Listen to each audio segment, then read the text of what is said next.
We meet today on the background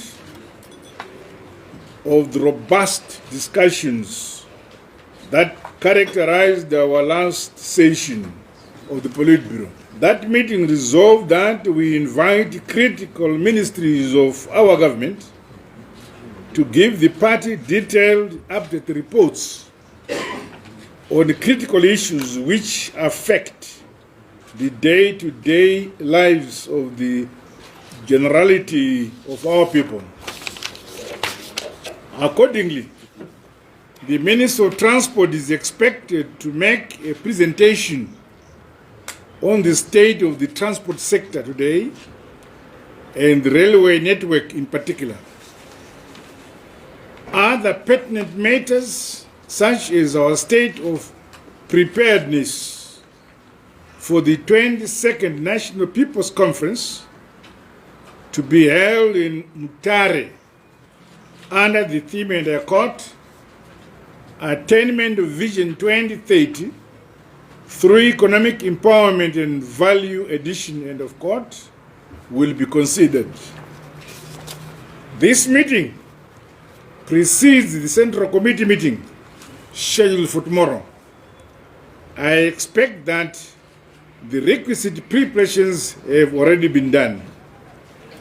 Meanwhile, I commend provinces and our districts for the manner in which they are consolidating their discussions in preparation for the upcoming conference.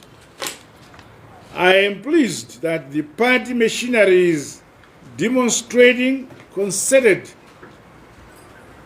and refocusing and recalibration at all levels to achieve the set out decisions and objectives of the party. As we do so, let us maintain the central ideas, correct line, as well as the revolutionary mass nature of our colossal mass party. The DNA of ZANU-PF as a people's party must never be tampered with. Isangano wedu idebwe lero zinjire Zimbabwe. Comrades, office bearers at all levels within both ZANU-PF and government must never be an impediment to the growth and development of our economy, as well as the realization of a higher quality of life for our people. The protection of our hard-won independence, sovereignty and territorial integrity demands uttermost discipline from all those who are servicing in public offices. The party has a duty to cement the mutual and strategic trust of the people of our beloved motherland, Zimbabwe, through the timely implementation of our policies, the effective management of our affairs, and the just and the fair governance of our people. We must continue to endear our membership and the people of this great country, ZANU-PF, which never accept laxity, lethargy, and laissez-faire attitude to creep into the manner the party governs itself. We must exercise stringent self-regulation and discipline across the party membership, especially among office bearers. Central to all activity must be ensuring that resources are deployed to uplift more of our people out of poverty into a higher quality of life. Corruption of any kind and excesses that alienate us from the people can never be condoned. Integrity, discipline, and unity Concern for the people and a clean governance must be synonymous with ZANU-PF. As provided for in our party constitution, we have a duty to boldly and decisively deal with those who put the name of the party into disrepute. Winning the hearts and the minds of our people remains the critical role of every cadre and the structure of the party. Ngatirambei tichishandira musangano wedu woruzhinji muZimbabwe. Discipline and focus, augmented by a correct mindset and knowledge, are some of the vital factors that should help our people's productive enterprises establish, grow, and diversify. It is my expectation that following the launch of the various empowerment schemes, the respective wings of the party will, at the appropriate time, provide us with comprehensive reports on the success stories they may have achieved. It is in the best interest of the party that successful case studies of women and youth-led projects be documented, as well as shared across districts and provinces for the purposes of learning and propelling us forward.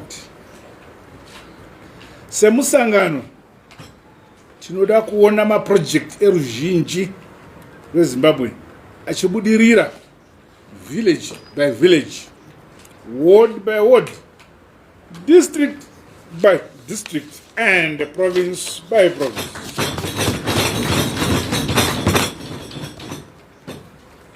We must never window dress our projects. Real transformational and evident impacts must be seen on the ground.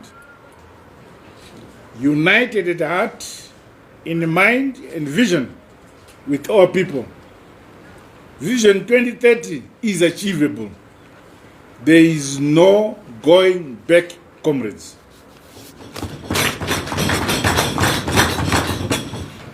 I want to congratulate you all across the provinces for demonstrating commitment to the success of party programs and activities. The seamless coordination of recent events attests to our party's organizational strength, our prowess and ability. This was evident at the launch of the Presidential Women's League Empowerment Program, the Sanganai Hlanganani World Tourism Expo, and recently held Munumtapa Day commemorations. Congratulations. At the international relations and diplomatic level, our engagements with the Vatican, the People's Republic of China, and the Kingdom of Eswatini continues to attest our commitment to build bridges for cooperation. It is also pleasing that our relations with the People's Republic of China have been elevated to, and I quote, all-weather Zimbabwe-China community with a shared future, end of quote.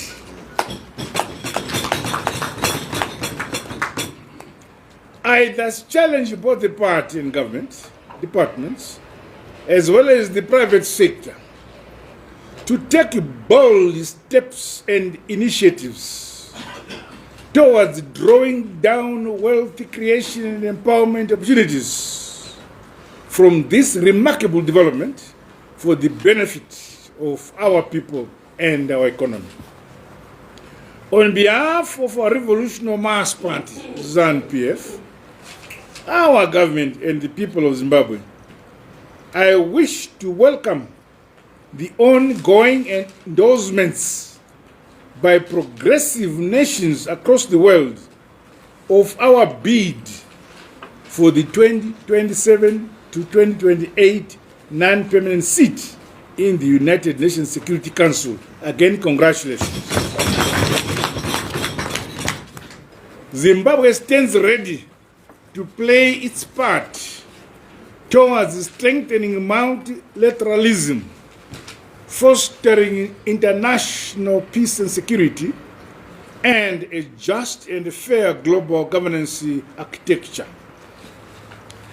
Let us continue to keep the wheels of our revolution moving. Our grassroots membership well-oiled, galvanized, and organized. I urge us all to work harder, to grow, align and strengthen our grassroots structures as we accelerate progress towards the realization of Vision 2030. Finally, comrades, may I express my gratitude to the party and all fellow countrymen and women, young and old alike, who extended congratulatory messages to me on the occasion of my birthday anniversary when I turned 3 years, which coincided with commemorations of Mnangagwa Day in the Shabane Midlands province. I thank you all.